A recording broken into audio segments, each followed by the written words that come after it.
کے کھلائیں اس کی بھی اجازت ہے، اور کسی کو کچا دے دیں کسی کو پکا کھلا دیں اس کی بھی اجازت ہے، اور جو مرضی کھائے کسی پر ممانعت نہیں۔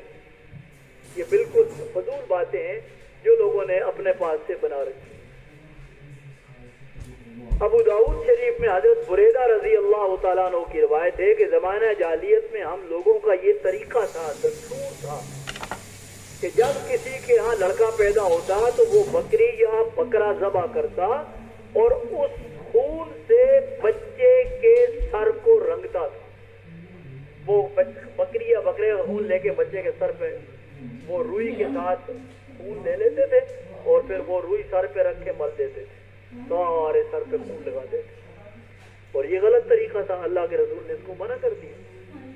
فرماتے ہیں کہ جب اسلام آیا تو رسول اللہ صلی اللہ علیہ وسلم کی تعلیم و ہدایت کے مطابق ہمارا طریقہ یہ ہو گیا کہ ہم 7ویں دن عقیقہ کریں، بکری یا بکرے کی قربانی کرتے ہیں، بچے کا سر صاف کرا کے اس کے سر پر زعفران لگاتے ہیں۔ حضور نے فرمایا اس کے سر پر خوشبو لگا، تو فرمایا سب سے بہترین خوشبو اس زمانے میں زعفران ہوتی ہے۔ وہ کہتے ہیں نا ایک صحابی نے صبح کی نماز پڑھی اور اللہ کے رسول نے دیکھا اس کے سفید کپڑوں میں زعفران کے نشان تھے، تو مسجد نبوی میں وہ آیا نماز پڑھنے، حضور نے فرمایا تیری شادی تو نہیں ہوئی رات کو؟ اس نے کہا یا رسول اللہ شادی ہوئی، اور ہم ہوتے تو کیا کرتے؟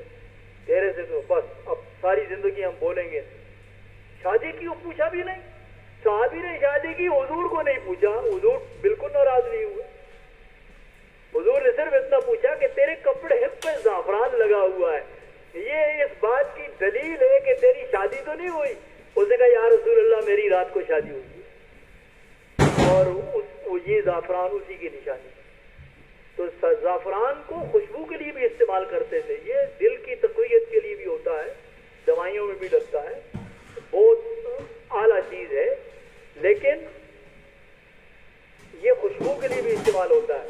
تو فرمایا کہ حضرت بریدہ فرماتے ہیں کہ ہم نے جب اسلام کی ہدایات پہ عمل کرنا شروع کیا تو ہم جانور ذبح کرتے تھے، بعض لوگ کہتے ہیں جی بکرا ذبح کرنا چاہیے، بکری نہیں ذبح کرنی چاہیے، وہ کہتے ہیں بکری ہو کہ بکرا ہو کوئی فرق نہیں پڑتا۔ بعض کہتے ہیں جی کہ بچے کے ہر حال میں 2 بکرے ہوں اور بیٹی کا ہر حال میں 1 بکرا ہو۔ نہ، اگر آپ کے پاس مال تھوڑا ہے تو بیٹے کے لیے بھی ایک جانور ذبح کر سکتے ہیں، بیٹی کے لیے بھی 1 جانور ذبح کر سکتے ہیں۔ اللہ نے مال دیا ہوا ہے تو بیٹے کے 2 جانور ذبح کرتے ہیں تو بیٹی کے بھی 2 جانور ذبح کر دو، کوئی فرق نہیں پڑتا۔ لیکن یہ ہے کہ وراثت کے نظام کو دیکھ کر رسول اللہ صلی اللہ علیہ وسلم نے وراثت اور شہادت کے نظام کو دیکھ کر فرمایا کہ بیٹا پیدا ہو تو 2 جانور چھوٹے ذبح کرو، بیٹی پیدا ہو تو 1 جانور ذبح کرو، لیکن جیب کو دیکھنا پڑتا ہے کہ حالات کیا ہیں۔ حضور صلی اللہ علیہ وسلم کے نواسے پیدا ہوئے تو آپ نے ایک جانور ذبح کیا، آپ نے 2 جانور نہیں ذبح کیے، اجازت نہیں تھی۔ اور ادھر دیکھا کہ حضرت علی اور حضرت فاطمہ کے پاس تو مالی حالت کمزور ہے، وہ نہیں کر سکتے کہ جانور لے کے ذبح کریں حسن کے لیے، تو اللہ کے رسول نے فرمایا جانور میں ذبح کرتا ہوں، اس بچے کے لیے میرا بھی بیٹا ہے، میرا نواسا ہے، جانور میں ذبح کروں گا، اس کا عقیقہ میں کروں گا۔ اسی طرح ام المومنین سیدہ عائشہ صدیقہ رضی اللہ تعالیٰ عنہ کی روایت ابن حبان نے اپنی صحیح میں نقل کی ہے، وہ فرماتی ہیں کہ زمانہ جاہلیت میں لوگوں کا دستور تھا کہ جب وہ بچے کا عقیقہ کرتے تو روئی کے ایک پھوئے کے ساتھ عقیقے کا خون لگا کر اس کے سر پہ ملتے اور اس کے سر پر رکھ دیتے اس کاٹن کے اس کو، اور اس کے سر کو عقیقے کے خون سے رنگین کر دیتے۔ ایک جاہلانہ رسم تھی۔ رسول اللہ صلی اللہ علیہ وسلم نے فرمایا بچے کے سر پر خون نہیں بلکہ اس کی جگہ خلوق لگایا کرو۔ خلوق کہتے ہیں مشکل قسم کی خوشبو کو، جو چند خوشبوئیں مل کے خوشبو بنتی ہے مشکل، اس کو کہتے ہیں خلوق، اور اس میں زعفران لازمی ڈلتا ہے، تو اس لیے جس کے پاس کچھ نہیں ہوتا تھا وہ زعفران ہی لگا لیتا۔ اب بھی حکم یہی ہے کہ زعفران لگا لو. تو حضور صلی اللہ علیہ وسلم نے جب حسن اور حسین حضرت حسن کا عقیقہ کیا تو پھر حضور نے فرمایا کہ میں نے تو اس کا جانور ذبح کر دیا, ایک جانور ذبح کر دیا, عقیقہ ہو گیا, لیکن علی اور فاطمہ تو معروم رہ گئے اس ثواب سے. تو حضور نے ان کو اس ثواب میں شریک کرنے کے لیے فرمایا کہ بیٹی فاطمہ اور علی تم ایسے کرو کہ جب اس کے بال سر کے اتارو تو ان بالوں کا وزن کر کے چاندی صدقہ کر دو. وہ 1 درم بنا تھا, چاندی کا 1 درم بنا تھا, کیونکہ درم ہوتا ہی چاندی کا تھا. تو 1 درم کی مقدار میں وہ بال, بلکہ درم سے بھی کم تھا, انہوں نے 1 درم اللہ کے راستے میں صدقہ کر دیا. تو حضور چاہتے تھے کہ یہ لوگ ثواب سے محروم نہ ہو, یہ بھی میرے ساتھ ثواب میں شریک ہو جائیں. اب بھی یہ حکم ہے کہ اگر کسی بچے کو بچہ پیدا ہوا ہے تو کم از کم 7ویں دن اس کا آپ عقیقہ کریں اور اس کے بال سر کے اتار دیں اور اس کے سر پر زعفران یہاں سر میں زعفران لگا دیں, تاکہ اور 1 جانور یا 2 جانور یا دونوں کے 2 یا دونوں کا 1 کوئی مسئلہ نہیں ہے, کر سکتے ہیں آپ. اپنے حالات دیکھیں اور جیب کو خیال کریں کہ آپ کر سکتے ہیں یا نہیں کر سکتے. تو اسی طرح آپ اس کو کریں اور ان بالوں کے وزن کے مطابق, اگر آپ عام غریب آدمی ہیں تو چاندی اور ٹھیک ٹھاک بندہ ہے تو سونا دے. وہ کتنا بنے گا؟ وہ ماشے بنتے ہیں, ماشے, تولے نہیں بنتے. وہ ماشے بنیں گے اور وہ اللہ کے راستے میں صدقہ کریں. تو یہ حضور صلی اللہ علیہ وسلم نے طریقہ بتایا. ام المومنین عائشہ صدیقہ فرماتی ہیں, اور ان کی اور حضرت بریدہ کی حدیثوں سے یہی معلوم ہوتا ہے کہ یہ رواج تو عربوں میں جاہلیت میں بھی تھا, کیونکہ اس میں بہت سی مصلحتیں تھیں جس کی طرف اشارہ کیا جا چکا ہے. بنیادی طور پر شریعت اسلامی کے مزاج کے مطابق تھا, غالباً مناسک حج کی طرح ملت ابراہیمی کے بقایا میں سے تھا. اس لیے رسول اللہ صلی اللہ علیہ وسلم نے اس کی اصل کو باقی رکھا اور جاہلانہ رسوم کی اصلاح فرما دی کہ یہ رسمیں ہیں, ان کو چھوڑ دیں. اسی طرح بہتی کی ایک روایت سے معلوم ہوتا ہے کہ عقیقہ کا رواج یہود میں بھی تھا, لیکن یہودیوں میں فرق تھا.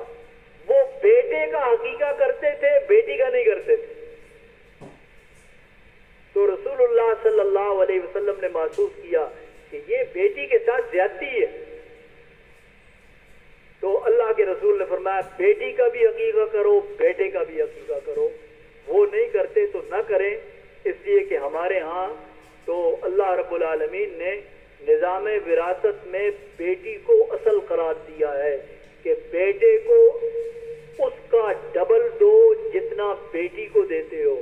اگر بیٹی کو نہیں دیتے ہو تو بیٹے کی وراثت ثابت ہی نہیں ہوتی قرآن سے. بیٹی کو دو گے تو بیٹے کی وراثت ثابت ہوگی قرآن سے. بیٹی کو نہیں دیتے ہو تو بیٹے کی وراثت ثابت نہیں ہوتی. کیوں؟ قرآن کہتا ہے یوصیکم اللہ فی اولادکم للذکر مثل حظ الانثیین. دو بیٹیوں کو جتنا ملتا ہے اتنا ایک بیٹے کو دو. تو بیٹیوں کو پہلے قرآن نے کہا کہ دو بیٹیوں کا حصہ ایک بیٹے کا. جب بیٹیوں کو دیتے ہی نہیں ہے تو بیٹے کا کہاں سے ثابت ہوگا؟ اس لیے قرآن نے اس کو وراثت کو اور شہادت کو باقی رکھ کر اس چیز کو بھی باقی رکھا.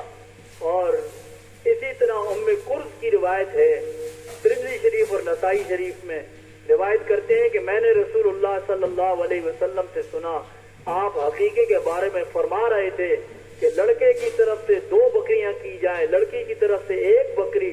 اس میں کوئی حرج نہیں کہ عقیقے کے جانور نر ہو یا مادہ ہو, کوئی مسئلہ نہیں. بکری ہو کہ بکرا ہو, کوئی فرق نہیں پڑتا. اسی طرح عمرو بن شعیب عن ابی عن جدی, ان کی روایت ہے ابو داؤد شریف اور نسائی شریف میں, حضرت عبداللہ ابن عمرو ابن عاص رضی اللہ تعالیٰ عنہ کی فرماتے ہیں کہ رسول اللہ نے فرمایا جس کے بچہ پیدا ہو وہ اس کی طرف سے عقیقہ کی قربانی کرنا چاہیے. لڑکے کی طرف سے 2 بکریاں، لڑکی کی طرف سے 1 بکری کی قربانی. اس حدیث سے معلوم ہوا عقیقہ فرائض واجبات کی طرح کوئی لازمی چیز نہیں ہے، بلکہ اس کا درجہ استحباب کا ہے، مستحب ہے. جیسا حدیث کے الفاظ سے معلوم ہوتا ہے، اس طرح لڑکے کے عقیقے میں 2 بکریاں کرنا بھی ضروری نہیں ہے. اگر وسعت ہو تو 2 کرو، وسعت نہیں ہے تو 1 بھی کافی، کوئی مسئلہ نہیں. اس حدیث سے معلوم ہوگا کہ خود رسول اللہ صلی اللہ علیہ وسلم نے حضرت حسن اور حسین کے عقیقے میں 1 قربانی کی. ان کے 2 نہیں کی، 1.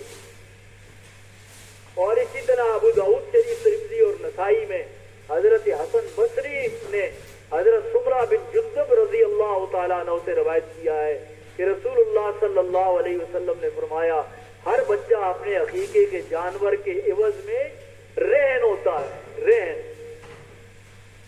جو 7ویں دن تک اس کی طرف سے قربانی کیا جائے، اس کا سر منڈوایا جائے اور نام رکھا جائے. تو جب بچہ رہن ہوتا ہے تو اس کا معنی یہ ہے کہ اس بچے کو اس رہن کے معاملے میں بچانے کے لیے بہتر یہ ہے کہ 7ویں دن اس کا عقیقہ کر دیا جائے. اور پیدائش پر عقیقہ ہوگا 7ویں دن تو وہ بچہ اس سے ضرر سے بھی بچ جائے گا، اس رہن کی شکل میں اس سے بھی اس کے چھٹکارا مل جائے گا. سلمان بن عامر ذبی فرماتے ہیں، بخاری کی روایت، کہ میں نے رسول اللہ صلی اللہ علیہ وسلم کو یہ فرماتے ہوئے سنا، بچے کے ساتھ عقیقہ ہے، یعنی اللہ تعالیٰ جس کو بچہ عطا فرمائے وہ عقیقہ کرے، لہذا بچے کی طرف سے قربانی کرو اور اس کا سر صاف کرا دو. عقیقہ میں جیسا نا حدیثوں سے ظاہر ہے 2 ہی کام ہوتے ہیں، ایک بچے کا سر منڈوا دینا اور دوسرا اس کی طرف سے شکرانہ فدیہ کے طور پر جانور قربان کر دینا. ان دونوں عملوں میں خاص ربط اور مناسبت ہے. یہ ملت ابراہیمی کی شعائر میں سے ہیں، نشانوں میں سے ہیں. حج میں بھی ان دونوں کا اسی طرح جوڑ ہے. حاجی قربانی کرنے کے بعد سر صاف کراتا ہے. اس لحاظ سے عقیقہ عملی طور پر اس کا بھی اعلان ہے کہ ہمارا رابطہ اللہ کے خلیل حضرت ابراہیم علیہ السلام سے ہے اور یہ بچہ بھی ملت ابراہیمی کا ایک فرد ہے. یہ اعلان کر رہا ہے کہ یہ بچہ بھی ملت ابراہیمی کا ایک فرد ہے. عبداللہ ابن عباس کی روایت ابو داؤد شریف میں فرماتے ہیں کہ رسول اللہ صلی اللہ علیہ وسلم نے اپنے نواسوں حسن حسین کا عقیقہ کیا اور 1 جانور ذبح کیا. حسن اور حسین کے عقیقہ میں رسول اللہ نے صرف 1 مینڈے کی قربانی، غالباً اس لیے کہ اس وقت اتنی ہی وسعت طاقت تھی. اس طرح ان لوگوں کے لیے جن کو زیادہ وسعت حاصل نہ ہو اس کی نظیر قائم ہو گئی. حدیث کی بعض روایات میں بجائے 1 مینڈے کے 2 مینڈوں کا ذکر بھی کیا گیا، لیکن محدثین کے نزدیک سنن ابو داؤد کی یہ روایت قابل ترجیح ہے جس میں 1 مینڈے کا ذکر ہے کہ اللہ کے رسول نے حضرت حسن کی قربانی یعنی عقیقہ اور حضرت حسین کا عقیقہ دونوں میں 1 جانور ذبح کیا. حضرت علی ابن ابی طالب رضی اللہ تعالیٰ عنہ کی روایت ترمذی شریف میں فرماتے ہیں کہ رسول اللہ صلی اللہ علیہ وسلم نے حسن کے عقیقے میں 1 بکری کی قربانی کی اور آپ نے اپنی صاحبزادی سیدہ فاطمہ سے فرمایا اس کا سر صاف کر دو اور بالوں کے وزن بھر چاندی صدقہ کرو. بالوں کے وزن کے مطابق چاندی صدقہ کر دو. ہم نے وزن کیا تو 1 درہم کے برابر یا اس سے بھی کچھ کم، 1 درہم کے برابر یا اس سے بھی کچھ کم تھا. اس حدیث میں عقیقہ کے سلسلے میں قربانی کے علاوہ بچے کے بالوں کے وزن بھر چاندی صدقہ کرنے کا ذکر ہے اور یہ بھی مستحب ہے. اس حدیث کے بیان کے مطابق رسول اللہ نے صاحبزادہ حسن کے بالوں کے وزن بھر چاندی صدقہ کرنے کا سیدہ فاطمہ الزہرا کو حکم دیا تھا. بعض حضرات نے اس کی توجیہ یہ کی کہ حسن کی پیدائش کے دنوں میں اس کے ماں باپ فاطمہ اور علی رضی اللہ تعالی عنہما کہ ہاں اتنی وسعت نہیں تھی، وہ غریب تھے، عقیقہ کی قربانی کر سکتے ہوں، اس لیے اللہ کے رسول نے بکری کی قربانی اپنی طرف سے کر دی. لیکن حضرت فاطمہ سے فرما دیا کہ بچے کے بالوں کے وزن بھر چاندی صدقہ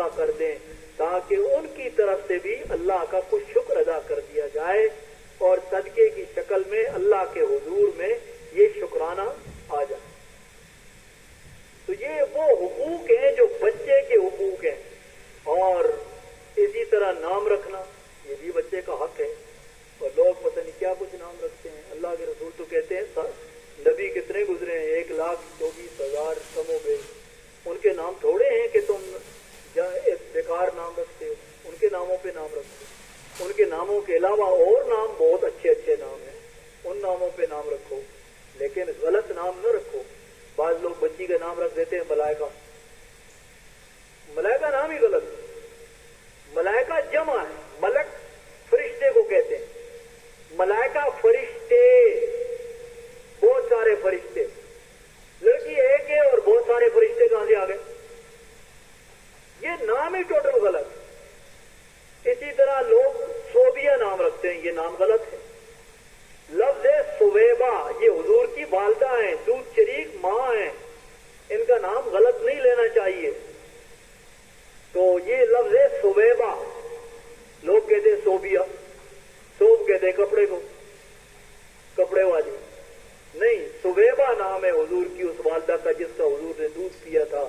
اور یہ وہ عورت ہے کہ جو حضور کے ولادت کی خوشخبری لے کے گئی تو ابو لہب اس وقت طواف کر رہا تھا, اور دوران طواف اس نے بتایا تیرا بھتیجا پیدا ہوا, تو اس نے کہا یا سویبہ انت حرہ, اے سویبہ تو آزاد ہے, اتنی مجھے اچھی خبر سنائی ہے کہ میں تجھے آزاد کرتا ہوں.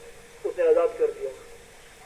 تو بہرحال نام رکھنا یہ ایک مستقل عنوان ہے. اللہ رب العالمین قرآن و سنت کی سچائیوں کو سننے سمجھنے کے ساتھ اللہ عمل کرنے کی توفیق عطا فرمائے. آمین. الحمدللہ رب العالمین والعاقبۃ للمتقین والصلاۃ والسلام علی رسول النبی الکریم. سمعنا واطعنا غفرانک ربنا والیک المصیر. اللهم اخرجنا من ظلمات الوهم واكرمنا بنور الفهم وافتح علينا ابواب فضلك ويسر علينا خزائن علمك. سبحانك لا علم لنا إلا ما علمتنا إنك أنت العليم الحكيم. ربنا تقبل دعانا إنك أنت السميع العليم. تب علينا يا مولانا إنك أنت التواب الرحيم. صلى الله على النبي الكريم وعلى